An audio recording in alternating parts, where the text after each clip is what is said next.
मेरे तो पहला बहुत ही सूझवान ਗਿਆਨਵਾਨ ਤੇ ਆਪਣੇ ਵਿਸ਼ੇ ਦੇ ਮਾਹਰ ਵਕਤਿਆਂ ਨੇ ਬੁਲਾਰਿਆਂ ਨੇ ਆਪਣੇ ਬੜੇ ਸੁਲਝੇ ਹੋਏ ਔਰ ਅਮਲੀ ਪੱਧਰ ਤੇ ਅਮਲਯੋਗ ਜਿਹੜੇ ਹੱਲ ਸੀਗੇ ਜਾਂ ਸੰਭਾਵਨਾਵਾਂ ਸੀਗੀਆਂ ਉਹ ਤੁਹਾਡੇ ਸਾਹਮਣੇ ਪੇਸ਼ ਕੀਤੀਆਂ ਹੈਗੀਆਂ। ਕੁੱਲ ਮਿਲਾ ਕੇ ਮੈਂ ਆਸ ਇਹ ਕਰਦਾ ਸੀਗਾ ਕਿ ਅੱਜ ਦਾ ਜੋ ਚਰਚਾ ਹੈਗੀ ਹੈ ਇਹਦੇ 'ਚ ਜੋ ਮੁਲਕ ਵਿੱਚ ਇੱਕ ਖੇਤੀ ਬਿੱਲਾਂ ਨੂੰ ਲੈ ਕੇ एक बहुत ही एक माहौल बनया होया हैगा है, जो हलचल हैगी है, जो हिलजुल हैगी है, जो एक बड़ी सरगर्म बहस चल रही हैगी है, उहदे नाल जोड़ के अज आपां उत्ते केंद्रित करांगे ते पंजाब केंद्रित मॉडल ਜਾਂ ਜੈਵਿਕ ਖੇਤੀ ਦਾ ਮਾਡਲ ਪੰਜਾਬ ਦੇ ਜਾਂ ਮਨੁੱਖਤਾ ਦੇ ਨੇੜੇ ਕੁਦਰਤ ਦੇ ਨੇੜਲਾ ਮਾਡਲ ਕਿਹੋ ਜਿਹਾ ਹੋਵੇ, ਕਿਵੇਂ ਬਣੇ, ਉਹਦੀਆਂ ਕੀ ਸੀਮਤਾਈਆਂ ਹੈਗੀਆਂ, ਕੀ ਮੁਸ਼ਕਲਾਂ ਹੈਗੀਆਂ, ਕਿੰਨਾ ਉਹ ਲਾਹੇਵੰਦਾ ਹੈਗਾ ਹੈ। ਇਹ ਚਰਚਾ ਹੋ ਸਕਦੀ ਹੈਗੀ ਹੈ, ਅੱਜ ਵੀ ਹੋ ਸਕਦੀ ਹੈ, ਭਵਿੱਖ 'ਚ ਵੀ ਰਹੂਗੀ ਜਦ ਤੱਕ ਆਪਾਂ ਇਸ ਤਰ੍ਹਾਂ ਮਾਡਲ ਨਹੀਂ ਵਿਕਸਿਤ ਕਰ ਲੈਂਦੇ। ਪਰ ਅੱਜ ਮਤਲਬ ਜਿਹੜਾ ਮੇਨ ਜਿਹੜਾ ਮਕਸਦ ਸੀਗਾ ਜੋ ਮੈਂ ਸਮਝਦਾ ਸੀ ਕਿ ਹੋਣਾ ਚਾਹੀਦਾ ਸੀ ਤੇ ਹੋਣਾ ਚਾਹੀਦਾ ਹੈ ਉਹ ਹੈਗਾ ਕਿ ਮੌਜੂਦਾ ਜੋ ਕਾਰਪੋਰੇਟ ਹੱਲਾ ਹੈਗਾ ਆ ਹਮਲਾ ਹੈਗਾ ਕਾਰਪੋਰੇਟ ਜਗਤ ਦਾ ਭਾਰਤੀ ਸੰਘ ਦੁਆਰਾ ਭਾਰਤ ਸਰਕਾਰ ਦੁਆਰਾ ਕਿ ਖੇਤੀਬਾੜੀ ਨੂੰ ਜੋ ਇਹਦਾ ਚਲੰਤ ਰੂਪ ਹੈਗਾ ਜੋ ਜਿਸ ਤਰ੍ਹਾਂ ਖੇਤੀਬਾੜੀ ਚੱਲਦੀ ਪਈ ਹੈ ਇੱਥੋਂ ਵੀ ਅਖਾੜ ਕੇ ਇਹਨੂੰ ਕਿਵੇਂ ਮਤਲਬ ਕਾਰਪੋਰੇਟ ਦੇ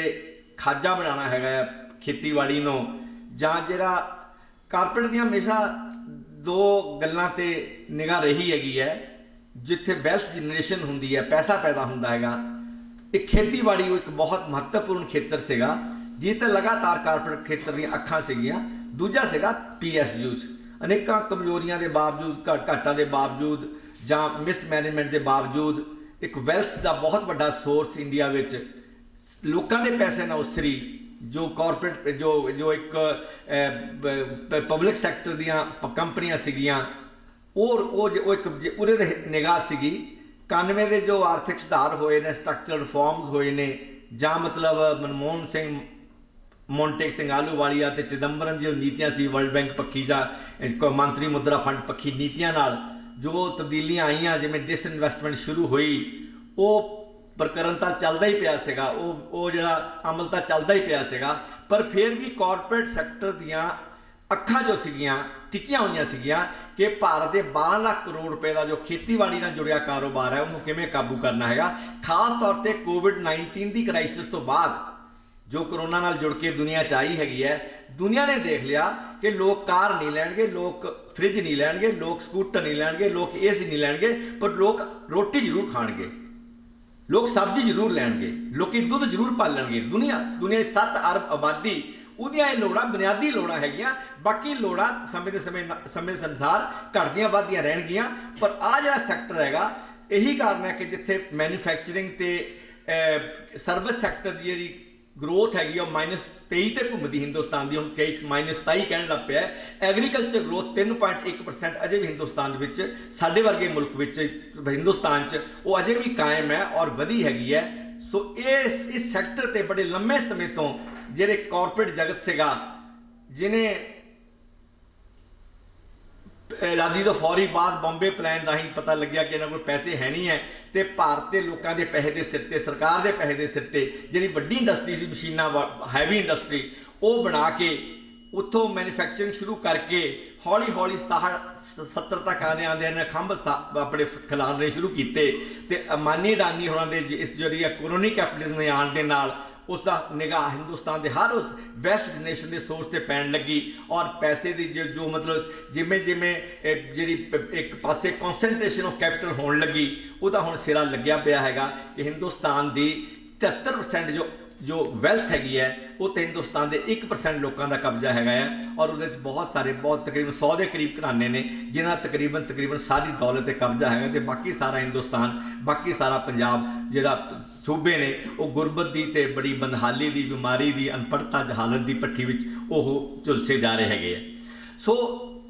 ਬਿੱਲ ਲਿਆਉਣ ਦੀ ਲੋੜ ਕਿੱਥੋਂ ਪਈ ਹੈ, ਆਰਡੀਨੈਂਸ ਲਿਆਉਣ ਦੀ ਲੋੜ ਕਿੱਥੋਂ ਪਈ ਹੈ। ਨਹੀਂ, ਐਡੇ ਵੱਡੀ ਗੱਲ ਨਹੀਂ ਸੀ, ਆਰਾਮ ਨਾਲ ਪਾਰਲੀਮੈਂਟ ਦਾ ਸੈਸ਼ਨ ਆਉਣਾ ਸੀਗਾ, ਬਿੱਲ ਪੇਸ਼ ਕੀਤੇ ਜਾਂਦੇ, ਬਹਿਸ ਹੋ ਸਕਦੀ ਸੀ, ਡਿਟੇਲ ਬਹਿਸ ਹੋ ਸਕਦੀ ਸੀਗੀ, ਸਿਲੈਕਟ ਕਮੇਟੀ ਨੂੰ ਬਿੱਲ ਦਿੱਤੇ ਜਾ ਸਕਦੇ ਸੀਗੇ ਜੇ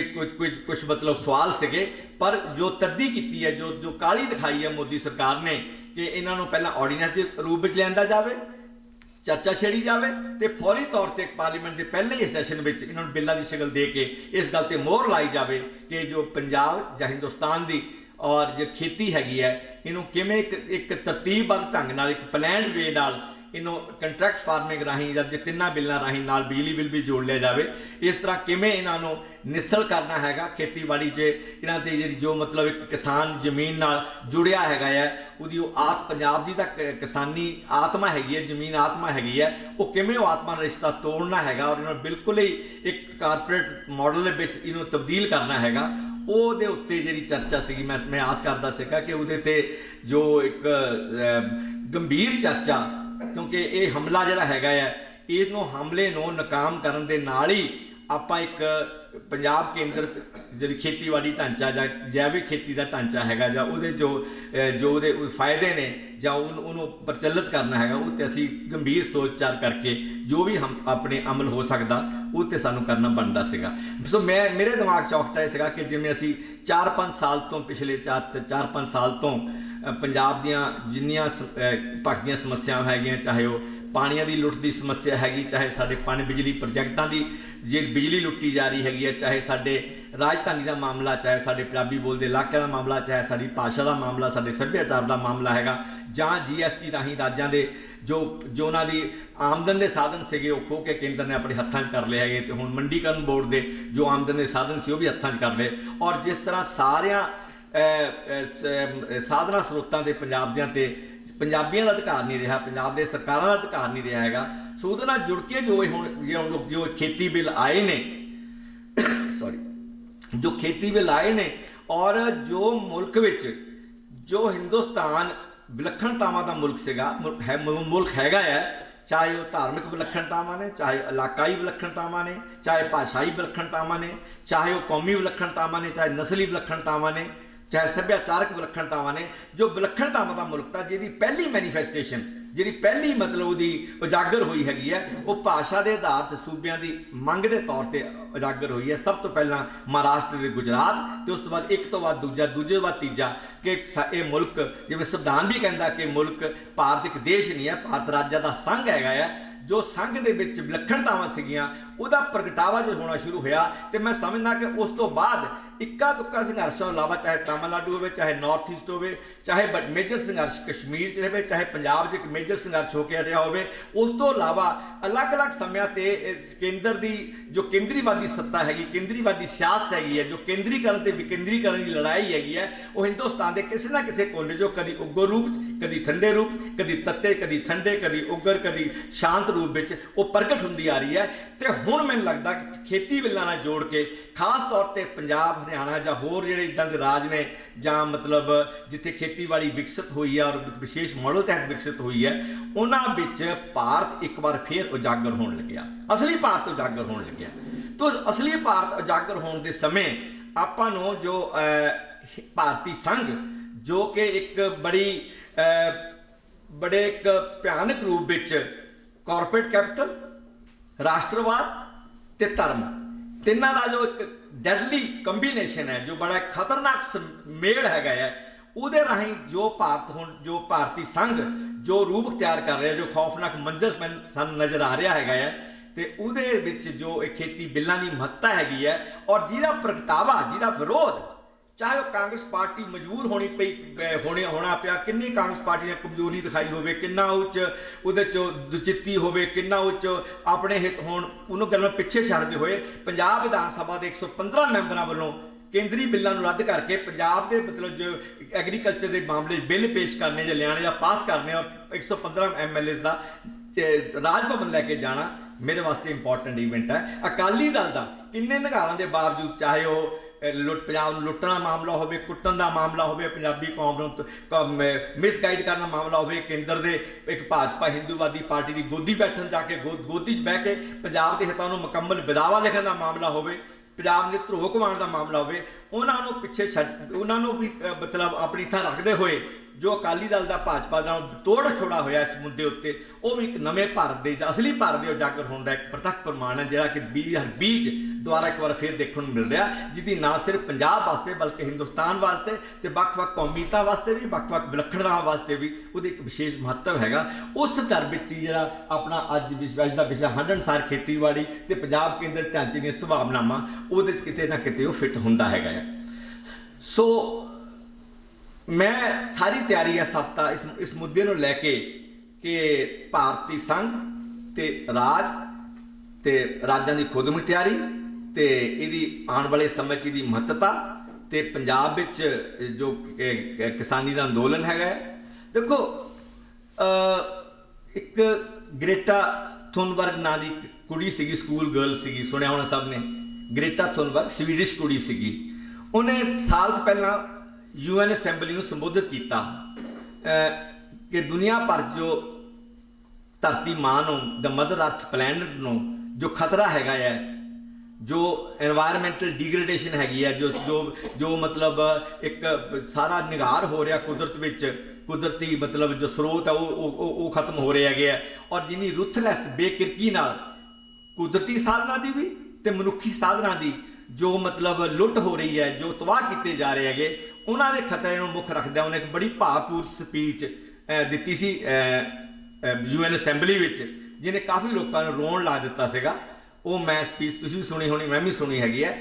ਥੁਨਬਰਗ ਨੇ ਹੁਣੇ ਪਿੱਛੇ ਜੇ 4 ਮਹੀਨੇ ਪਹਿਲਾਂ ਟਵੀਟ ਕੀਤਾ COVID-19 ਦੀ ਕ੍ਰਾਈਸਿਸ ਦੇ ਮਾਮਲੇ ਵਿੱਚ। ਬੜਾ ਇੰਟਰਸਟਿੰਗ ਟਵੀਟ ਹੈਗਾ ਔਰ ਬੜਾ ਕੁਝ ਛੁਪਿਆ ਹੈ ਉਹਦੇ ਵਿੱਚ, ਮੈਂ ਘੱਟੋ ਘੱਟ ਉਹਨੂੰ ਬੜੀ ਇੰਪੋਰਟੈਂਸ ਦਿੰਦਾ ਹੈਗਾ। ਕਹਿੰਦੀ everybody is talking of coming back to normal, ਕਿ ਜਦੋਂ COVID-19 ਕ੍ਰਾਈਸਿਸ ਮੁੱਕ ਜਾਊਗੀ ਤਾਂ ਫਿਰ ਨਾਰਮਲ ਹੋ ਜਾਊਗਾ।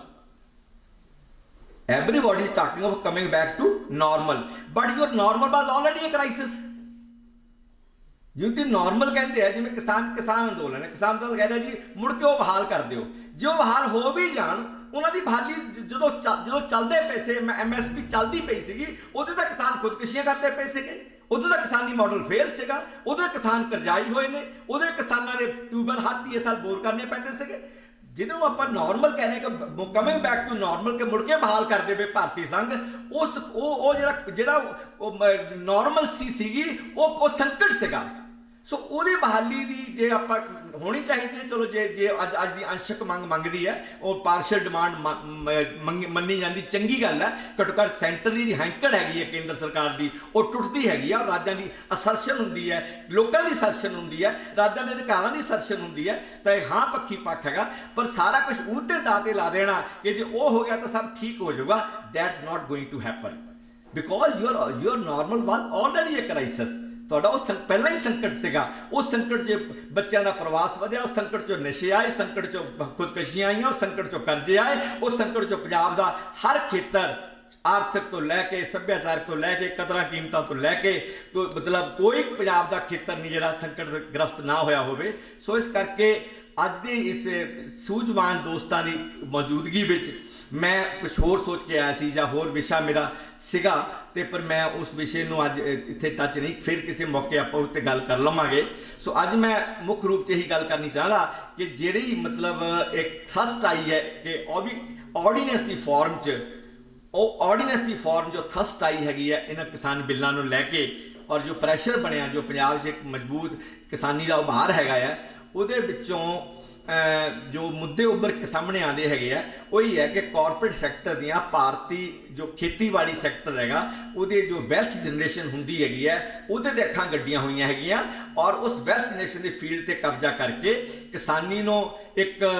ਦੋਮ ਦਰਜੇ 'ਤੇ ਸੁੱਟ ਕੇ ਉਹਨੂੰ ਇੰਟਰਨੈਸ਼ਨਲ ਮਾਰਕੀਟ ਦੀ ਲੋੜਾਂ ਪਤਾ, ਚਾਹੇ ਉਹ ਮਿਡਲ ਈਸਟ ਹੋਵੇ, ਚਾਹੇ ਉਹ ਸੈਂਟਰਲ ਏਸ਼ੀਆ ਹੋਵੇ, ਚਾਹੇ ਦੁਨੀਆ ਦੀ 70% ਏਰੀਆ ਜਿੱਥੇ ਕੁਝ ਪੈਦਾ ਨਹੀਂ ਹੁੰਦਾ। ਜਿਵੇਂ ਪਹਿਲਾਂ ਮੇਰੇ ਦੋਸਤ ਨੇ ਦੱਸਿਆ ਕਿ ਪੰਜਾਬ ਦੁਨੀਆ ਦੀ ਹਸੀਨਤਮ ਥਾਵਾਂ 'ਚੋਂ ਇੱਕ ਹੈਗੀ ਹੈ, ਸਭ ਤੋਂ ਖੂਬਸੂਰਤ ਥਾਂ ਹੈਗੀ ਹੈ। ਔਰ ਜਦੋਂ ਅੰਗਰੇਜ਼ਾਂ ਨੇ ਵੀ ਪੰਜਾਬ 'ਤੇ ਕਬਜ਼ਾ ਕੀਤਾ ਤਾਂ ਪੰਜਾਬ 'ਚ ਆ ਕੇ ਨਿਹਾਲ ਹੋ ਗਏ ਸੀਗੇ। ਹਰ ਪਾਸੇ ਹਰਿਆਲੀ ਨਾਲ ਫਸਲਾਂ ਨਾਲ, ਪਾਣੀਆਂ ਨਾਲ ਸਰਸ਼ਾਰ ਧਰਤੀ ਪੰਜਾਬ ਸਾਡਾ। ਉਹ ਤੇ ਮਤਲਬ ਅੰਗਰੇਜ਼ਾਂ ਨੂੰ ਨਹੀਂ ਆਇਆ ਸੀ ਕਿ ਜੇ ਪੰਜਾਬ ਕਾਬੂ ਆ ਗਿਆ ਹੁਣ ਅਸੀਂ ਕਿਸੇ ਦੇ ਲਈ ਦੇ ਨਹੀਂ ਹੈਗੇ, ਅਸੀਂ ਹੁਣ ਮਤਲਬ ਦੁਨੀਆ ਤੇ ਸਾਨੂੰ ਮਤਲਬ ਕਬਜ਼ਾ, ਦੁਨੀਆ ਤੇ ਆਪਣੀ ਧੌਂਸ ਜਮਾਣੀ ਆਸਾਨ ਹੋ ਜਾਊਗੀ। ਸੋ ਉਹ ਪੰਜਾਬ ਅੱਜ ਜਿਸ ਚਤਰਫੇ ਸੰਕਟ ਦਾ ਸ਼ਿਕਾਰ ਹੈਗਾ, ਉਹ ਇਸ ਕਰਕੇ ਨਹੀਂ ਹੋਇਆ ਕਿ ਪੰਜਾਬੀ ਕੌਮ ਮਿਹਨਤੀ ਨਹੀਂ ਸੀ, ਉਦਮੀ ਨਹੀਂ ਸੀ ਜਾਂ ਇਨੋਵੇਟਿਵ ਨਹੀਂ ਸੀ, ਉਹਨੂੰ ਨਵੀਆਂ ਗੱਲਾਂ ਕਰਨ ਦਾ, ਤਜਰਬੇ ਕਰਨ ਦਾ ਸ਼ੌਕ ਨਹੀਂ ਸੀ। ਸਗੋਂ ਪੰਜਾਬੀ ਕੌਮ ਦੁਨੀਆ ਦੀਆਂ ਮਹਾਨਤਮ ਕੌਮਾਂ 'ਚੋਂ ਉਦਮੀ, ਮਿਹਨਤੀ, ਹਰ ਤਰ੍ਹਾਂ ਨਾਲ ਇੱਕ ਮਤਲਬ ਪੂਰੀ ਸੂਰੀ ਕੌਮ ਸੀਗੀ ਜਿਹਦਾ ਆਪਣਾ ਰਾਜ ਸੀਗਾ। ਸੋ ਉਸ ਕੌਮ ਦਾ ਜੋ ਹਸ਼ਰ ਹੋਇਆ ਹੈਗਾ, ਇਸ ਕਰਕੇ ਨਹੀਂ ਹੋਇਆ ਕਿ ਪੰਜਾਬੀ ਕੌਮ ਨੇ ਮਿਹਨਤ ਨਹੀਂ ਕੀਤੀ। ਅੱਜ ਤਾਂ ਪੀੜ੍ਹੀਆਂ ਖਪਾ ਲਈਆਂ, ਪੀੜ੍ਹੀ ਦਰ ਪੀੜ੍ਹੀ ਖੱਪ ਗਏ, ਖੇਤਾਂ 'ਚ ਕੰਮ ਕਰਦੇ, ਘਰਾਂ 'ਚ ਕੰਮ ਕਰਦੇ, ਹੋਰ ਆਪਣੇ ਨਿੱਕੇ ਮੁੱਟੇ ਕਿੱਤੇ ਕਰਦੇ। ਪਰ ਪੰਜਾਬੀ ਕੌਮ ਅੱਜ ਜਿਸ ਤਰਸਯੋਗ ਹਾਲ 'ਚ ਡਿੱਗੀ ਪਈ ਹੈ, ਜਿਵੇਂ ਬੇਵਸ ਨਮਾਣੀ ਨਤਾਣੀ ਤੇ ਇੱਕ ਜਿਸ ਗਰਕ 'ਚ ਗਰਕ ਜਾ ਰਹੀ ਹੈਗੀ ਹੈ, ਚਾਹੇ ਕੋਈ ਜ਼ਿੰਦਗੀ ਦਾ ਕੋਈ ਖੇਤਰ ਹੋਵੇ। ਤੁਸੀਂ ਜਿਵੇਂ ਖੇਤੀਬਾੜੀ ਦਾ ਸੰਕਟ ਹੈ, ਇੱਕ ਸੰਕਟ ਹੈਗਾ, ਇੱਕ ਅਲਾਮਤ ਹੈਗੀ ਹੈ ਮੌਜੂਦ ਪਿਛਲੇ 70 ਸਾਲ ਦਾ ਜੋ ਸਿਆਸੀ ਪ੍ਰਬੰਧ ਸੀਗਾ, ਜੋ ਪੋਲੀਟੀਕਲ ਅਰੇਂਜਮੈਂਟ ਸੀਗੀ, ਉਹਦੀ ਇੱਕ ਅਲਾਮਤ ਹੈਗੀ ਹੈ। ਵਿੱਦਿਆ ਦੂਜੀ ਅਲਾਮਤ ਹੈਗੀ ਹੈ, ਸਿਹਤ ਤੀਜੀ ਅਲਾਮਤ ਹੈਗੀ ਹੈ। ਸੋ ਬਹੁਤ ਅਲਾਮਤਾਂ ਹੈਗੀਆਂ। ਅੱਜ ਆਪਾਂ ਇੱਥੇ ਗੱਲ ਕਰਦੇ ਹਾਂ, ਪਰ ਸਮੁੱਚਤਾ 'ਚ ਜਿਹੜਾ ਮਸਲਾ ਹੈਗਾ ਉਹ ਨਜਿੱਠਣ ਦਾ ਜਿਹੜਾ ਉਹ ਸਮਾਂ ਆ ਗਿਆ ਹੈਗਾ ਹੈ। ਅੱਜ ਮੈਨੂੰ ਐਂ ਲੱਗਦਾ ਕਿ ਭਾਰਤ ਮੁੜ ਕੇ ਉਜਾਗਰ, ਜਿਹੜਾ ਅਸਲੀ ਭਾਰਤ ਹੈ ਉਹ ਉਜਾਗਰ ਹੋਣ ਦਾ ਸਮਾਂ ਆ ਗਿਆ ਹੈਗਾ ਹੈ। ਅਤੇ ਜਿੰਨਾ ਇਹ ਕੇਂਦਰੀਕਰਨ ਦਾ ਅਮਲ ਜੋ ਪਿਛਲੇ 7 ਸਾਲ ਤੋਂ, ਹਾਲਾਂਕਿ ਕਾਂਗਰਸ ਨੇ ਕੌਮੀ ਏਕਤਾ ਦੇ ਨਾਂ 'ਤੇ ਇਹੀ ਕੁਛ ਕੀਤਾ, ਕਾਫੀ ਹੱਦ ਤੱਕ ਪੰਜਾਬ ਨੂੰ ਬੜਾ ਕੌੜਾ ਤਿਆਰ, ਬੜੀ ਲੰਬੀ ਚੌੜੀ ਦਾਸਤਾਂ ਹੈ ਪੰਜਾਬ ਜੋ ਕਾਂਗਰਸ ਨੇ ਪੰਜਾਬ ਨਾਲ ਕੀਤਾ ਹੈਗਾ। ਪਰ ਜੋ ਮੋਦੀ ਸਰਕਾਰ ਬੜੇ ਨੰਗੇ ਚਿੱਟੇ ਰੂਪ ਵਿੱਚ, ਬੜੇ ਕਰੂਡ, ਬੜੇ ਕੁੱਡਰ ਰੂਪ ਵਿੱਚ ਜੋ ਰਾਸ਼ਟਰਵਾਦ, ਗਲੋਬਲ ਫਾਈਨੈਂਸ ਕੈਪੀਟਲ ਯਾਨੀ ਵਿੱਤੀ ਸਰਮਾਇਆ, ਰਾਸ਼ਟਰਵਾਦ ਤੇ ਇੱਕ ਰਿਲੀਜਨ, ਇਹਨਾਂ ਦਾ ਜੋ ਕੁਜੋੜ ਹੈਗਾ ਹੈ, ਜੋ ਇਹ ਇੱਕ ਬੜਾ ਖਤਰਨਾਕ ਇੱਕ ਕੰਬੀਨੇਸ਼ਨ ਹੈਗਾ, ਉਹਦੇ ਰਾਹੀਂ ਜੋ ਕੇਂਦਰੀਕਰਨ ਦਾ ਅਮਲ ਹੈਗਾ, ਚਾਹੇ ਉਹ GST ਦੀ ਫਾਰਮ 'ਚ ਹੋਵੇ, ਚਾਹੇ ਉਹ ਇੱਕ ਮੰਡੀ ਇੱਕ ਰਾਸ਼ਟਰ ਉਹਦਾ ਨਾਰਾ ਹੋਵੇ, ਚਾਹੇ ਇੱਕ ਦੇਸ਼ ਇੱਕ ਰਾਸ਼ਨ ਕਾਰਡ ਉਹਦਾ ਨਾਰਾ ਹੋਵੇ, ਚਾਹੇ ਇੱਕ ਦੇਸ਼, ਮਤਲਬ ਕਿੰਨੇ ਹੀ ਜਿਹੜਾ ਇਕਾਤਮਕ ਭਾਰਤ ਬਣਾਉਣ ਦਾ ਜੋ ਇੱਕ ਅਮਲ ਹੈਗਾ ਹੈ, ਜੋ ਉਹਨੇ ਤੇਜ਼ੀ ਫੜੀ ਹੈਗੀ ਹੈ, ਔਰ ਜੋ ਉਹਦੀ ਹਿੰਦੂ ਜਿਹੜੀ ਆ ਮੇਨ ਕਾਊ ਬੈਲਟ ਹੈਗੀ ਹੈ, ਉਹਦੇ ਜੋ ਉਹਦੀ ਇੱਕ ਨਰੇਟਿਵ ਜੋ ਐਕਸੈਪਟੈਂਸ ਬਣਦੀ ਜਾ ਰਹੀ ਹੈਗੀ ਹੈ, ਉਹਦੇ ਤਹਿਤ ਮੈਨੂੰ ਲੱਗਦਾ ਕਿ ਅਸਲੀ ਭਾਰਤ ਜਿਹੜਾ ਹੈਗਾ, ਵਿਲੱਖਣਤਾਵਾਂ ਦਾ ਭਾਰਤ ਹੈ, ਉਹਦੇ ਉਜਾਗਰ ਹੋਣ ਦਾ ਸਮਾਂ ਵੀ ਨਾਲ ਦੀ ਨਾਲ ਆ ਰਿਹਾ। ਔਰ ਜਿਵੇਂ ਜਿਉਂ ਕੇਂਦਰੀਕਰਨ ਦਾ ਅਮਲ ਤਿੱਖਾ ਹੋਊਗਾ, ਤਿਉਂ ਵਿਕੇਂਦਰੀਕਰਨ ਦੀ ਜੋ ਲੋੜ ਹੈਗੀ ਹੈ, ਵਿਕੇਂਦਰੀਕਰਨ ਦਾ ਜੋ ਇੱਕ ਤਾਂਘ ਹੈਗੀ ਹੈ, ਉਹ ਵੀ ਤਿੱਖੀ ਹੋਊਗੀ। ਔਰ ਪੰਜਾਬ ਅੱਜ ਸਾਰਾ ਹਿੰਦੁਸਤਾਨ ਪੰਜਾਬ ਦੇ ਇੱਕ ਸੰਘਰਸ਼ ਵੱਲ ਦੇਖ ਰਿਹਾ, ਪੰਜਾਬ ਦੀ ਜੋ ਇੱਕ ਪ੍ਰਤਿਰੋਧ ਹੈਗਾ ਹੈ ਉਹਦੇ ਵੱਲ ਦੇਖ ਰਿਹਾ ਹੈਗਾ, ਸਾਡੇ ਵੱਲ ਦੇਖ ਰਿਹਾ ਹੈਗਾ ਕਿ ਪੰਜਾਬ ਇਸ ਲੜਾਈ 'ਚੋਂ ਕੀ ਕੇਂਦਰ ਨੂੰ ਅੱਖਾਂ ਚਮਕਾਉਣ ਲੱਗਦਾ ਹੈਗਾ, ਡਾਊਨ ਕਰਨ ਲੱਗਦਾ, ਜਾਂ ਪੰਜਾਬ ਦੀਆਂ ਅੱਖਾਂ ਚਮਕਦੀਆਂ ਹੈਗੀਆਂ। ਸੋ ਇਹ ਐਡੀ ਵੱਡੀ ਜਿਹੜੀ ਲੜਾਈ ਹੈਗੀ ਹੈ, ਉਹਦੇ 'ਚੋਂ ਇੱਕ ਆਹ ਜਿਹੜਾ ਵਿਸ਼ਾ ਹੈਗਾ ਹੈ ਅੱਜ ਦਾ, ਹਾਲਾਂਕਿ ਪੂਰਾ ਸੂਰਾ ਵਿਸ਼ਾ ਨਹੀਂ ਬਣਦਾ, ਉਸਦੇ ਪ੍ਰਸੰਗ ਵਿੱਚ ਇੱਕ ਵਡੇਰਾ ਪ੍ਰਸੰਗ ਹੋ ਸਕਦਾ ਸੀ ਅੱਜ ਦੀ ਮੀਟਿੰਗ ਦਾ। ਔਰ ਨਾ ਮੈਂ ਖੇਤੀਬਾੜੀ ਦੇ ਬਾਰੇ ਕੋਈ ਬਹੁਤਾ ਮੇਰਾ ਇਸ ਬਾਰੇ ਤਜਰਬਾ, ਪਰ ਮੈਂ ਜਿੰਨੇ ਲੈਕਚਰ ਸੁਣੇ ਨੇ ਮੈਂ ਬਹੁਤ ਐਨਲਾਈਟਨ ਹੋਇਆ ਹੈਗਾ। ਖਾਸ ਤੌਰ 'ਤੇ ਜੋ ਇੱਕ ਸਭ ਦੌਰ ਲੈਕਚਰ ਸੀਗਾ, ਉਹ ਦੌਰ ਲੈਕਚਰ ਸੀਗਾ, ਅਤੇ ਮੈਨੂੰ ਕਾਫੀ ਹੌਸਲਾ ਵੀ ਹੋਇਆ ਕਿ ਇਹ ਚੀਜ਼ਾਂ ਪੋਸੀਬਲ ਨੇ। ਪਰ ਉਸ ਤੋਂ ਪਹਿਲਾਂ ਤੁਹਾਨੂੰ ਪ੍ਰਾਇਓਰਟਾਈਜ਼ ਕਰਨਾ ਪੈਣਾ, ਨੰਬਰ 1, ਨੰਬਰ 2 ਦਿਸ ਇਜ਼ 100 ਸਾਲ ਖੇਤੀਬਾੜੀ। ਇਹ ਇੱਕ ਅਗਲਾ ਪ੍ਰੋਜੈਕਟ ਹੈਗਾ। ਪਹਿਲਾ ਹੈਗਾ ਖੇਤੀਬਾੜੀ ਨੂੰ ਜੋ ਕਿ ਵੈਲਥ ਜਨਰੇਸ਼ਨ ਦਾ ਬਹੁਤ ਵੱਡਾ ਸੈਕਟਰ ਹੈ, 12 ਲੱਖ ਕਰੋੜ ਦਾ ਜਿਹਦਾ ਕਾਰੋਬਾਰ ਹੈਗਾ, ਉਹਦੇ ਤੋਂ ਕਾਰਪੋਰੇਟ ਦੀਆਂ ਅੱਖਾਂ ਜੋ ਪੈ ਗਈਆਂ, ਉਹ ਤੋਂ ਪੰਜਾਬ ਨੂੰ ਕਿਵੇਂ ਬਚਾਉਣਾ ਹੈਗਾ, ਕਿਵੇਂ ਮਤਲਬ ਪੰਜਾਬ ਦੀ ਵਿਲੱਖਣਤਾਵਾਂ ਦੀ ਜਿਹੜੀ ਹੈਗੀ ਹੈ ਜੋ ਉਹਨੂੰ ਸਟੈਬਲਿਸ਼ ਕਰਨਾ ਹੈਗਾ, ਜੋ ਪੰਜਾਬ ਦੀ ਕਲਗੀ ਹੈਗੀ ਹੈ ਉਹਨੂੰ ਮਤਲਬ ਕਿਵੇਂ ਬਚਾਉਣਾ ਹੈਗਾ, ਪੰਜਾਬੀ ਸਵੈਮ ਮਾਣ ਨੂੰ। ਔਰ ਜੋ ਸਾਡੀ ਖੇਤੀਬਾੜੀ ਜੋ ਪੰਜਾਬ ਦੀ ਆਤਮਾ ਰਹੀ ਹੈ, ਭਾਵੇਂ ਬਹੁਤ ਸਾਰੇ ਲੋਕਾਂ ਨੇ ਖੇਤੀਬਾੜੀ ਛੱਡ ਦਿੱਤੀ ਹੈਗੀ ਹੈ, ਉਸ ਤੋਂ ਬਾਵਜੂਦ ਖੇਤੀਬਾੜੀਆਂ ਜੁੜ ਕੇ ਸਾਡਾ ਸੱਭਿਆਚਾਰ, ਸਾਡਾ ਇਤਿਹਾਸ, ਸਾਡਾ ਪਿਛੋਕੜ, ਸਾਡਾ ਵਿਰਸਾ, ਸਾਡੀ ਵਿਰਾਸਤ, ਉਹਦੇ 'ਚ ਬਹੁਤ ਕੁਝ ਸਿੱਖਦੇ ਸਿਖਾਉਂਦੇ ਹੋਏ ਇਹਨੂੰ ਆਧੁਨਿਕਤਾ ਨਾਲ ਜੋੜ ਕੇ, ਮਾਡਰਨਿਟੀ ਨਾਲ ਜੋੜ ਕੇ ਕਿਵੇਂ ਨਵਾਂ ਪੰਜਾਬ 21ਵੀਂ ਸਦੀ ਦਾ ਪੰਜਾਬ ਅਸੀਂ ਬਣਾਉਣਾ ਹੈਗਾ। ਜਿਹਦੇ 'ਚ ਮੈਂ 2 ਗੱਲਾਂ ਕਹਿਣੀਆਂ ਚਾਹੁੰਦਾ। ਪਹਿਲੀ ਗੱਲ ਹੈ ਕਿ ਵੀ ਪੰਜਾਬੀਜ਼ ਵਾਂਟ ਫੈਡਰਲ ਇੰਡੀਆ, ਸੰਘੀ ਭਾਰਤ। ਇਹ ਦੇਸ਼ ਇੱਕ ਦੇਸ਼ ਨਹੀਂ ਹੈਗਾ, ਇਹ ਗੁਲਦਸਤਾ ਹੈਗਾ, ਇਹ 'ਚ ਅਲੱਗ-ਅਲੱਗ ਤਰ੍ਹਾਂ ਦੇ ਫੁੱਲ ਹੈ। ਜੇ ਕੋਈ ਨਾ ਫੁੱਲਾਂ ਨੂੰ ਮਰੋੜਨ ਦੀ, ਤੋੜਨ ਦੀ, ਡੰਡੀਆਂ ਤੋੜਨ ਦੀ ਕੋਸ਼ਿਸ਼ ਕਰੂਗਾ, ਇਹ ਦੇਸ਼ ਸਾਨੂੰ ਇਹ ਜਿਹਾ ਅਰੇਂਜਮੈਂਟ ਮਨਜ਼ੂਰ ਨਹੀਂ ਹੈਗਾ। ਦੂਜਾ ਹੈਗਾ ਕਿ we want democratic Punjab. Democratic Punjab ਦਾ ਮਤਲਬ, ਮੇਰਾ ਭਾਵ ਹੈਗਾ ਕਿ ਪੰਜਾਬ ਜਿੱਥੇ ਜਮਹੂਰੀਅਤ ਹੋਵੇ, ਨਾ ਸਿਰਫ ਆਮ ਲੋਕਾਂ ਸਾਰਿਆਂ ਵਾਸਤੇ ਜਮਹੂਰੀਅਤ ਹੋਵੇ, ਇਨਕਲੂਡਿੰਗ ਦਲਿਤਾਂ ਵਾਸਤੇ। ਤੁਸੀਂ ਪੰਜਾਬ ਦੇ 31% ਦਲਿਤਾਂ ਨੂੰ ਜਿਸ ਹਾਲ 70 ਸਾਲ ਤੋਂ ਰਹਿ ਰਹੇ ਨੇ ਉसी ਹਾਲਤ 'ਚ ਰੱਖ ਕੇ ਕੋਈ ਨਵਾਂ ਪੰਜਾਬ ਨਹੀਂ ਬਣ ਸਕਦਾ, ਕੋਈ ਸੁਰੱਖਿਆ ਪੰਜਾਬ ਨਹੀਂ ਸਿਰਜਿਆ ਜਾ ਸਕਦਾ। ਮੈਂ ਪਿੰਡਾਂ ਦੇ ਇਲੈਕਸ਼ਨਾਂ ਦੌਰਾਨ ਗਿਆ ਹੈਗਾ, ਇੱਕੋ ਹੀ ਕਮਰਾ ਹੈਗਾ, ਉੱਥੇ ਹੀ ਮੁੰਡਾ ਹੈ, ਉੱਥੇ ਬਹੂ ਹੈ, ਉੱਥੇ ਹੀ ਰੋਟੀ ਹੈ, ਬਾਹਰ ਮੈਸ ਬੰਨੀ ਵੀ ਹੈ। ਮਤਲਬ ਇੰਨੀ ਮਾੜੀ ਹਾਲਤ 70 ਸਾਲ ਬਾਅਦ ਉਸ ਪੰਜਾਬ ਜਿੱਥੇ ਬਹੁਤ ਸੰਭਾਵਨਾਵਾਂ ਸੀਗੀਆਂ। ਗੁਰੂ ਸਾਹਿਬਾਨ ਦੀ ਧਰਤੀ ਦੇ ਉੱਤੇ ਮਾਨਸ ਕੀ ਜਾ ਸਭੇ ਕੋ ਪਹਿਚਾਨ ਕੋ ਸਭੇ ਸਾਂਝੀਵਾਲ ਸਦਾਇਨ ਨੀਚਾਂ ਵਿੱਚੋਂ ਨੀਚਾ, ਮਤਲਬ ਕਿੰਨਾ ਮਹਾਨ ਵਿਰਸਾ ਸੀਗਾ ਉਸ ਪੰਜਾਬ ਜੋ ਦਲਿਤਾਂ ਨਾਲ ਵਿਵਹਾਰ ਅਜੇ ਵੀ, ਚਾਹੇ ਉਹ ਅਲੱਗ-ਅਲੱਗ ਮੰਦਿਰ ਗੁਰਦੁਆਰੇ ਨੇ, ਚਾਹੇ ਅਲੱਗ-ਅਲੱਗ ਉਹ ਇਹਨਾਂ ਗੁਰਦੁਆਰੇ ਨੇ, ਚਾਹੇ ਧਰਮਸ਼ਾਲਾ ਨੇ, ਚਾਹੇ ਸ਼ਮਸ਼ਾਨ ਘਾਟਾਂ ਨੇ, ਜਾਂ ਸੰਸਕਾਰਾਂ ਦੇ ਲੈਵਲ ਤੇ, ਘੱਟੋ ਘੱਟ ਸੰਸਕਾਰਾਂ ਦੇ ਲੈਵਲ ਤੇ ਜੋ ਵਿਤਕਰਾ, ਇੱਕ ਸਮਾਜਿਕ ਵਿਤਕਰਾ, ਜੋ ਆਰਥਿਕ ਵਿਤਕਰਾ ਪੰਜਾਬ 'ਚ ਚੱਲਦਾ ਪਿਆ ਹੈਗਾ, ਉਹਨੂੰ ਮੁਕੰਮਲ ਤੌਰ ਤੇ ਸਵੀਪਿੰਗ ਰਿਫਾਰਮ ਕਰਕੇ, ਸਵੀਪਿੰਗਲੀ ਉਹਨੂੰ ਚੇਂਜ ਕਰਕੇ, ਤਾਂ ਕਿ ਦੁਨੀਆ ਨੂੰ ਦੱਸੀਏ ਕਿ ਪੰਜਾਬ ਆਹ ਚੀਜ਼ ਹੈ, ਪੰਜਾਬ ਇਹਨਾਂ ਦੀ ਧਰਤੀ, ਇਹਨਾਂ ਲੋਕਾਂ ਦੀ ਧਰਤੀ ਹੈਗੀ ਹੈ। ਦੁਨੀਆ ਦੇਖੇ, ਹਿੰਦੁਸਤਾਨ ਦੇਖੇ, ਪੰਜਾਬ ਐਗਜ਼ਾਮਪਲ ਬਣੇ। ਸੋ ਦਲਿਤਾਂ ਵਾਸਤੇ ਇੱਕ ਕੰਕਰੀਟ ਪ੍ਰੋਗਰਾਮ, ਔਰਤਾਂ ਵਾਸਤੇ ਜਿਹਨਾਂ ਦਾ ਅੱਧ ਪੰਜਾਬ ਦਾ ਔਰਤਾਂ ਦਾ ਹੈਗਾ, ਦੁਨੀਆ ਦਾ ਅੱਧ ਔਰਤਾਂ ਦਾ ਹੈਗਾ, ਉਹਨਾਂ ਵਾਸਤੇ ਜੋ ਪਿਤਰੀ ਸੱਤਾ ਦਾ ਸਮਾਜ ਹੈ, ਜੋ ਪਿਛਾਖੜੀ ਸਮਾਜ ਹੈ, ਜੋ ਪਿਛਾਖੜੀ ਤੱਕ ਕਦਰਾਂ ਕੀਮਤਾਂ ਹੈਗੀਆਂ। ਹਰਿਆਣੇ ਦਾ ਖਾਪ ਪੰਚਾਇਤਾਂ ਹੈਗੀਆਂ, ਚਾਹੇ ਪੰਜਾਬ 'ਚ ਖਾਪ ਪੰਚਾਇਤਾਂ ਵਰਗੀ ਕੋਈ ਚੀਜ਼ ਨਹੀਂ ਹੈਗੀ ਹੈ, ਪਰ ਜੋ ਮਾਨਸਿਕਤਾ ਦੇ ਦਿਮਾਗੀ ਲੈਵਲ ਤੇ ਜੋ ਇੱਕ ਫਿਊਡਲ ਮਾਈਂਡਸੈਟ ਹੈਗਾ ਲੋਕਾਂ ਦਾ, ਉਹਨੂੰ ਬਦਲਣ ਦੀ ਲੋੜ ਹੈਗੀ ਹੈ। ਇਸ ਤਰ੍ਹਾਂ ਹੀ ਪੰਜਾਬ ਦੇ ਜੋ ਹਿੰਦੂ ਭਾਈਚਾਰਾ ਹੈਗਾ ਉਹਦੇ ਨਾਲ ਵੀ ਡਾਇਲੋਗ ਕਰਨ ਦੀ ਲੋੜ ਹੈਗੀ ਹੈ। ਜਿਹੜੀਆਂ ਇਤਿਹਾਸਕ ਕਤਾਈਆਂ ਹੋਈਆਂ, ਮਾਂ ਬੋਲੀ ਤੋਂ ਮੁਨਕਰ ਕਰਾਇਆ ਹੈਗਾ ਹੈ, ਚਾਹੇ ਆर्य ਸਮਾਜ ਸੀ, ਚਾਹੇ ਹਿੰਦੂ ਮਹਾਸਭਾ ਸੀ, ਚਾਹੇ ਉਹ RSS ਸੀ, ਚਾਹੇ ਜਨਸੰਘ ਸੀ, ਇਹਨਾਂ ਨੇ ਜੋ ਸਰਕਾਰ ਦੀ ਜਨਗਣਨਾ 'ਚ ਹਿੰਦੂਆਂ ਕੋਲੋਂ ਇੱਕ ਕਿਸਮ ਦੀ ਆਪਣੀ ਮਾਂ ਬੋਲੀ ਨਾਲ ਇੱਕ ਧਰੋਹ ਕਮਾਇਆ ਹੈਗਾ। ਹਾਲਾਂਕਿ ਅੱਜ ਉਹ ਗਲਤੀ ਕਰੈਕਟ ਕਰ ਲਈ ਗਈ ਹੈਗੀ ਹੈ। ਹਿੰਦੂ ਭਾਈਚਾਰੇ ਨੇ ਇੱਕ ਸੰਵਾਦ ਛੇੜ ਕੇ ਇੱਕ ਪੰਜਾਬੀ ਕੌਮ ਦੇ ਦੁਆਲੇ, ਨਾ ਕਿ ਆਇਡੈਂਟੀਟੀ ਪੋਲਿਟਿਕਸ ਨਹੀਂ, ਉਹ ਤੋਂ ਉੱਪਰ ਪੰਜਾਬੀ ਪੋਲਿਟਿਕਸ, ਪੰਜਾਬੀ ਕੌਮ ਦੀ ਸਿਆਸਤ ਦੇ ਦੁਆਲੇ ਪੰਜਾਬ ਦਾ ਜੋ ਝੰਡਾ ਹੈਗਾ ਹੈ, ਪੰਜਾਬ ਦਾ ਸ਼ਾਨਾ ਮੱਤਾ, ਜੋ ਵਿਰਸਾ ਵਿਰਾਸਤ ਦੇ ਆਧਾਰਿਤ ਇੱਕ ਨਵਾਂ ਪੰਜਾਬ ਸਿਰਜਣ ਦਾ ਜੋ ਸੁਪਨਾ ਹੈਗਾ ਹੈ, ਉਹਨੂੰ ਜੋ ਅੱਗੇ ਉਹਨੂੰ ਬੁਲੰਦ ਕਰਨ ਦੀ ਲੋੜ ਹੈਗੀ ਹੈ, ਤਾਂ ਜੋ ਅਸੀਂ ਪੰਜਾਬ ਦੇ ਹੱਕਾਂ ਦੀ ਬਹਾਲੀ ਕਰਦੇ ਹੋਏ ਸਮੁੱਚੀ ਮਨੁੱਖਤਾ ਦੀ ਹੱਕਾਂ ਦੀ ਗੱਲ ਕਰਦੇ ਹੋਏ ਪੰਜਾਬ 'ਚ ਇੱਕ ਡੈਮੋਕ੍ਰੈਟਿਕ, ਸੈਕੂਲਰ ਔਰ ਇੱਕ ਸੰਪੰਨ ਆਪਣੇ ਅਧਿਕਾਰਾਂ ਦੇ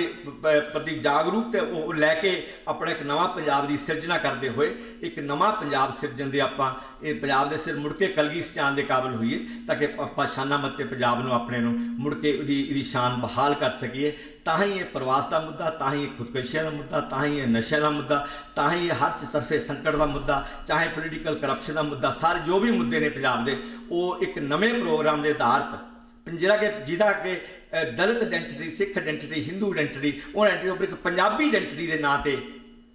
ਉਹ ਜਿਹੜਾ ਪ੍ਰੋਗਰਾਮ ਹੈ ਉਹ ਸਿਰਜਿਆ ਜਾਵੇ। ਤੇ ਇੱਕ ਬਹੁਤ ਲੰਬਾ ਚੌੜਾ ਵਿਸ਼ਾ ਸੀ, ਇਸ 'ਤੇ ਬਹੁਤ 4-5 ਸਾਲ ਅਸੀਂ ਮਿਹਨਤ, ਸਾਡੇ ਇੱਕ ਗਰੁੱਪ ਨੇ ਮਿਹਨਤ ਕੀਤੀ। ਅੱਜ ਵੀ ਅਸੀਂ 4-5 ਬੰਦਿਆਂ ਨੇ ਆਉਣਾ ਸੀਗਾ, ਸਾਡੇ ਗਰੁੱਪ ਨੇ ਆਉਣਾ ਸੀਗਾ, ਜਿਹੜੇ ਦੋਸਤ ਮਿੱਤਰ ਅਸੀਂ ਮਿਲਦੇ ਰਹਿੰਦੇ ਹਾਂ, ਪਰ ਇਹ ਪਤਾ ਕਰਕੇ ਕਿ ਕਿਉਂਕਿ ਵਿਸ਼ਾ ਸੀਮਤ ਹੈਗਾ ਹੈ, ਇਸ ਕਰਕੇ ਮੈਨੂੰ ਕਹਿੰਦੇ ਗਾਂਧੀ ਤੂੰ ਜਾਇਆ ਤੇ ਅਸੀਂ ਫਿਰ ਕਿਸੇ ਦਿਨ ਵੱਡੇ ਜੋ ਆਪਾਂ ਕੋਈ ਇਸ ਪਾਸੇ ਇਸ ਮਸਲੇ 'ਤੇ ਵਿਸਤਾਰਤ ਬਹਿਸ, ਗੰਭੀਰ ਬਹਿਸ ਹੋਊਗੀ ਔਰ ਇਹ ਇੱਕ ਪ੍ਰੋਗਰਾਮ ਘੜਨ ਦੀ ਗੱਲ ਹੋਊਗੀ, ਤਾਂ ਆਪਾਂ ਸਾਰੇ ਰਲ ਮਿਲ ਕੇ ਸਾਰੇ ਦੋਸਤਾਂ ਮਿੱਤਰਾਂ, ਤੁਹਾਡੇ ਵਰਗੇ ਸੂਝਵਾਨ ਗਾਂਹ ਵਧੂ ਭਵਿੱਖਮੁਖੀ ਅੱਗੇ ਨੂੰ ਦੇਖਣ ਵਾਲੇ ਲੋਕਾਂ ਨਾਲ, ਜਿਹੜੇ ਕਿ ਇੱਕ ਚੰਗਾ ਪੰਜਾਬ ਦੇਖਣਾ ਚਾਹੁੰਦੇ ਆ, ਬੈਠ ਕੇ ਅਸੀਂ ਜਿਹੜੀ ਆਪਣੀ ਜਿਹੜੀ ਕੋਈ ਰੂਪ ਰੇਖਾ ਸੰਘਰਸ਼ ਦੀ ਵੀ ਤੇ ਸਿਧਾਂਤ ਦੀ ਵੀ ਉਹ ਅਸੀਂ ਘੜ ਸਕੀਏ। ਅਖੀਰ ਨੂੰ ਬਸ ਇੱਕ ਲਾਈਨ ਹੋ ਰਹੀ ਹੈ ਕਿ ਡਿਪੈਂਡੈਂਸ ਦੀ ਗੱਲ ਸੀ ਕਿ ਅਸੀਂ ਜੇ ਕਿਸਾਨ ਨੂੰ ਵਪਾਰੀ ਆਪਣਾ ਉਹਨੂੰ ਆਪਣੀ ਮਾਰਕੀਟਿੰਗ ਕਰਨੀ ਆਉਣੀ ਚਾਹੀਦੀ ਹੈਗੀ ਹੈ। ਅਤੇ ਮਾਰਕੀਟਿੰਗ ਵਾਸਤੇ ਜ਼ਰੂਰੀ ਹੈ ਕਿ ਇੱਕ ਤਾਂ ਇੰਡੀਅਨ ਮਾਰਕੀਟ ਹੈ, ਬਹੁਤ ਵੱਡੀ ਮਾਰਕੀਟ ਹੈ, 1.25 ਅਰਬ ਲੋਕਾਂ ਦੀ, ਅਤੇ ਇੱਕ ਨਾਲ ਦੀ ਨਾਲ ਸਾਨੂੰ ਪੰਜਾਬੀਆਂ ਨੂੰ ਬਤੌਰ ਪੰਜਾਬੀ ਜੋ ਪਾਕਿਸਤਾਨ ਨਾਲ ਜੋ ਸੰਬੰਧ ਹੈਗੇ, ਜਿਹੜੇ ਕਿ ਇੰਡੀਅਨ ਸਟੇਟ ਉਹਦੇ 'ਚ ਅੜਿੱਕਾ ਹੈਗੀ ਹੈ, ਅਤੇ ਉੱਤੇ ਵੀ ਆਪਣੀ ਜਦੋਂ ਘੱਟੋ ਘੱਟ ਅਗਰੈਸਿਵ ਗੱਲ ਕਰਨੀ ਚਾਹੀਦੀ ਹੈ, ਆਪਣਾ ਪੱਖ ਰੱਖਣਾ ਚਾਹੀਦਾ। ਜਿਵੇਂ ਬਾਕੀ ਰਾਜਾਂ ਨੂੰ ਵੀ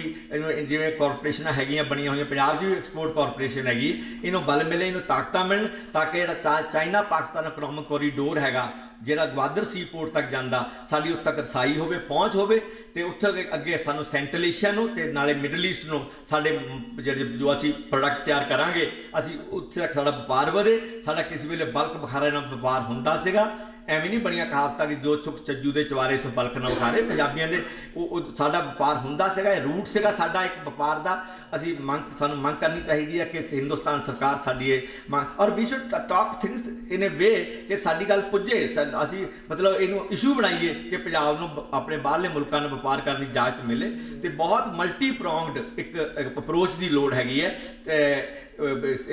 ਜੈਵਿਕ ਖੇਤੀ ਦੇ ਮਾਮਲੇ ਵਿੱਚ ਵੀ। ਤੇ ਉਹਦੇ 'ਚ ਮੈਨੂੰ ਲੱਗਦਾ ਕਿ ਆਪਾਂ ਨੂੰ ਜ਼ਰੂਰ ਇਹ ਪੱਖ ਆਪਣਾ ਰੱਖਣਾ ਚਾਹੀਦਾ ਹੈਗਾ। ਤੇ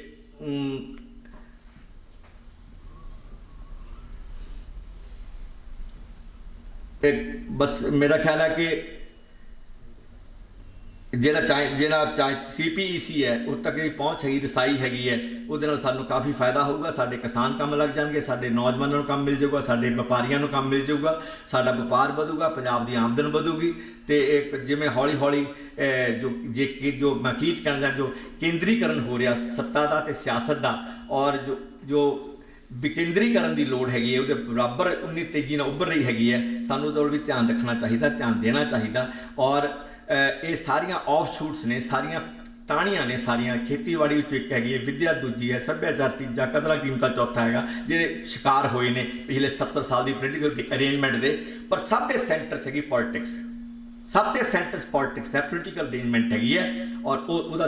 ਦਿੱਲੀ ਦਰਬਾਰ ਹੈਗਾ ਜਿਹੜਾ ਹੁਣ ਤੱਕ ਇਹ ਚੀਜ਼ਾਂ ਡਿਸਾਈਡ ਕਰਦਾ ਰਿਹਾ। ਔਰ ਸਾਨੂੰ ਰਾਜਾਂ ਦੀ ਸਰਸ਼ਨ ਚਾਹੀਦੀ ਹੈ, ਸਾਨੂੰ ਰਾਜਾਂ ਦੇ ਅਧਿਕਾਰ ਚਾਹੀਦੇ, ਸਾਨੂੰ ਰਾਜਾਂ ਦੇ ਜੋ ਖੋਹੇ ਆ ਉਹ ਵੀ ਚਾਹੀਦੇ ਆ, ਜੋ ਨਵੇਂ ਅਧਿਕਾਰ ਹੋਰ ਫੈਡਰਲ ਸਿਸਟਮ ਹੋਣੇ ਚਾਹੀਦੇ ਆ ਜਿਵੇਂ ਕੈਨੇਡਾ 'ਚ ਜਾਂ ਹੋਰਨਾਂ ਮੁਲਕਾਂ 'ਚ ਹੈਗੇ, ਉਹਨਾਂ ਅਧਿਕਾਰਾਂ ਦੀ ਗੱਲ 'ਤੇ ਵੀ ਆਪਾਂ ਨੂੰ ਜ਼ਰੂਰ, ਮੇਰੇ ਕੋਲ ਪੇਪਰ ਲੈ ਕੇ ਆਇਆ ਸੀ, ਕਾਪੀਆਂ ਕਰਾ ਕੇ ਫਿਰ ਉਹ ਕਿਸ ਦਿਨ ਫੇਰ ਆਪਾਂ ਉਸ 'ਤੇ ਗੱਲ ਕਰਾਂਗੇ। ਹਾਲ ਦੀ ਘੜੀ ਇੰਨਾ ਹੀ ਕਹਿਣਾ, ਬਹੁਤ ਸਾਰਾ ਧੰਨਵਾਦ, ਥੈਂਕ ਯੂ ਵੈਰੀ ਮੱਚ।